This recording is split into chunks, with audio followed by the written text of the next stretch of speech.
Hi guys, माझ्या या happy life चॅनलमध्ये तुमचे खूप खूप मनापासून स्वागत. आज मी तुमच्यासोबत शेअर करणार आहे तोंडात टाकताच विरघळणारी मँगो कोकोनट बर्फी.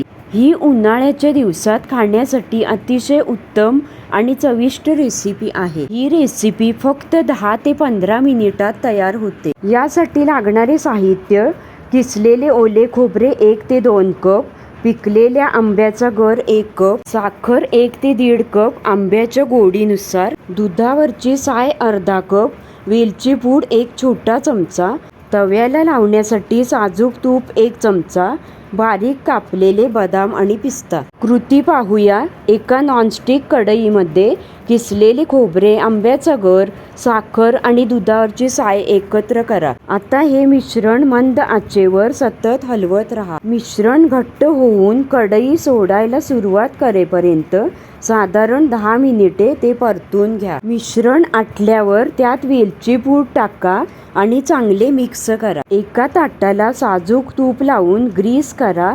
त्यावर तयार झालेले मिश्रण एकसारखे पसरवून घ्या. आता त्यावर बारीक केलेले ड्रायफ्रुट्स टाका आणि हलके दाबा. मिश्रण कोमट असतानाच त्याला बर्फीच्या आकारात सुरीने कापून घ्या. बर्फी पूर्णपणे थंड झाल्यावर त्याचे तुकडे वेगळे करा. ही मँगो कोकोनट बर्फी तुम्ही फ्रीजमध्ये हवाबंद डब्यात ठेवून 10 दिवस आरामात खाऊ शकता. माझी ही चविष्ट रेसिपी नक्की ट्राय करून पहा आणि माझ्या या चॅनलवर नवीन असाल तर चॅनलला सबस्क्राईब करा. पुन्हा भेटू पुढच्या रेसिपीला.